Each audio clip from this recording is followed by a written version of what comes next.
Hello friends, स्वागत है आप सभी का हमारे YouTube channel study with me में। आज हम सीखेंगे नोट्स मेकिंग कैसे करें, एक परफेक्ट नोट्स कैसे बनाएं।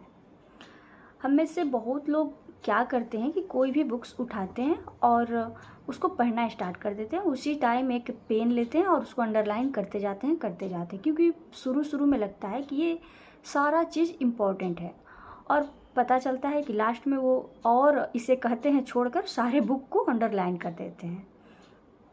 तो हमें ऐसा नहीं करना है, इससे हमें बचना है।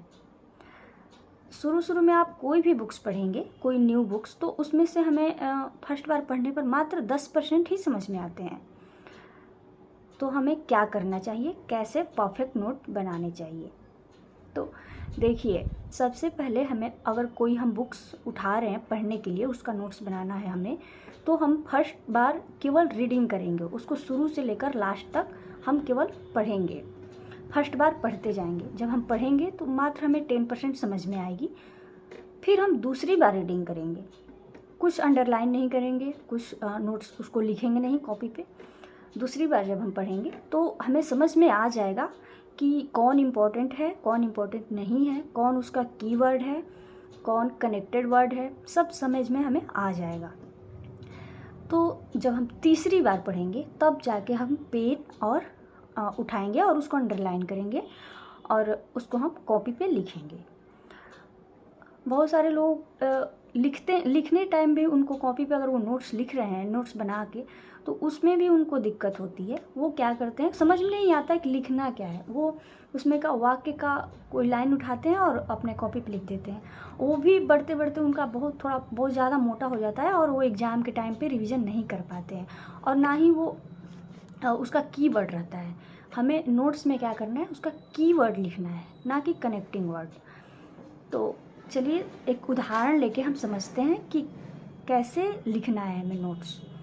तो मान लीजिए, जैसे एक हमने उदाहरण लिया कि भारतीय राष्ट्रीय कांग्रेस की स्थापना 1885 में हुई थी, एवं हमने किया था।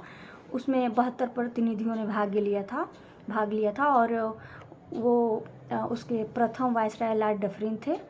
और ऐसे करके वो गोकुलदास तेजपाल संस्कृत विद्यालय में हुआ था। तो इतना लाइन हमारा हो गया। जैसे 5-6 लाइन अगर आप इसको लिखिएगा तो 5 लाइन हो जाएगा। इसको हमें एक लाइन में लिखना है। कैसे कैसे लिखेंगे हम इसको, तो जैसे आप 2 बार ऑलरेडी पढ़ चुके हैं बुक्स को, तो आपको तो समझ में आ ही गया होगा कि भारतीय राष्ट्रीय कांग्रेस क्या है और ये कब इसका स्थापना हुआ था। तो आप लिख देंगे मात्र भारतीय राष्ट्रीय Congress, INA, Indian national Congress, भारतीय राष्ट्रीय कांग्रेस, INA लिख दिए शॉर्ट में। 1885 लिख दिए। आपको समझ में आ गया कि क्योंकि आप पढ़ चुके हैं 2 बार। AO होम लिख दिए। आपको ये भी पता है कि संस्थापक थे उसके। गोकुलदास तेजपाल भी लिख दिए। आपको समझ में आ जाएगा। गोकुलदास ते भी लिख के ऐसे 0 देंगे, वो समझ गया आप। और नीचे उसमें 72 ऐसे डैश दे के लिख दिए, समझ गए। मतलब एक लाइन में आपका हो गया। उसका वायसराय लिख दिया और लिख दिए लॉर्ड डफरिन भी लिख दिए। आप अगली बार जब बुक्स को, उस कॉपी को उठाएंगे अपने नोट्स को, तो आप एक ही बार में देखेंगे और उतना 5 लाइन का आपका रिवीजन हो गया। एक ही बार में समझ जाएंगे कि ये कह क्या रहा है, क्योंकि आपने 2 बार ऑलरेडी पढ़ चुके हैं आप। तो ऐसे हम नोट्स अपना खुद का कॉपी पर लिख लेंगे। एक गलती और हम क्या करते हैं कि अगर हमें किसी का बना बनाया नोट्स मिल जाता है तो हम बहुत खुश हो जाते हैं कि चलो मुझे अब मेहनत नहीं करना पड़ेगा, मुझे तो एक नोट्स मिल ही गया है, मैं इसी को पढ़ लेता हूँ। लेकिन ऐसा गलती नहीं करना है, इससे भी बचना है हमें, क्योंकि वो उसके अकॉर्डिंग है वो नोट्स। वो उसके समझ में क्या आया है, क्या नहीं आया, वो क्या सोच कर वो लिखा है। हो सकता है कि उसको बहुत सारा ऐसा चीज़ हो जो उसको पता हो पहले से, वो बार बार पढ़ चुका है, वो अपने नोट्स में उसको ऐड नहीं किया है।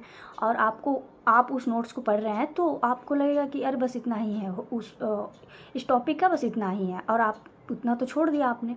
या फिर मान लीजिए जैसे आपने अपना समझ करके नोट्स बनाया और आपका नोट्स कोई दूसरा पढ़ रहा है, तो उसको लगा कि आप लिखे हैं कि जैसे भारतीय राष्ट्रीय कांग्रेस की स्थापना, आपको समझ में आ रहा है कि आपने क्या लिखा। वो पढ़ेगा फर्स्ट बार क्या लिखा है, INA 1885, AO होम भी लिखा हुआ है, डफरिन भी लिखा हुआ है।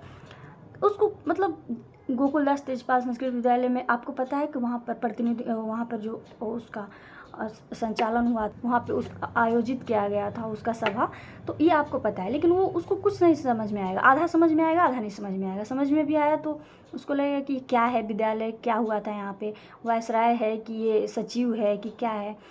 तो इस तरीके से उसको ज़्यादा दिक्कत भी होगी। और नहीं तो लोग क्या करें, उल्टा पुल्टा वो गलती सलती वो आपका याद कर लेगा। तो इसलिए ऐसा नहीं करना है, दूसरों का नोट्स आपको नहीं पढ़ना है, इससे बचना है। कोई भी चीज़ जो आपका इम्पोर्टेंट है तो उसका जो भी आप बुक्स पढ़ते हैं उसका नोट ज़रूर बनाना चाहिए, क्योंकि एग्ज़ाम के टाइम पे हम पूरा बुक्स नहीं पढ़ पाते हैं।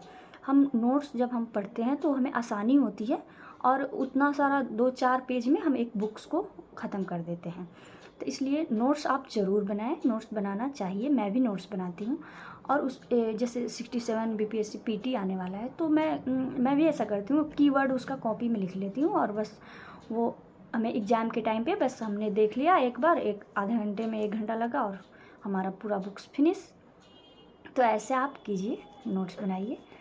आई होप मेरी आज की वीडियो ये आपको पसंद आई होगी। ओके, मिलते हैं नेक्स्ट वीडियो में। Thank you.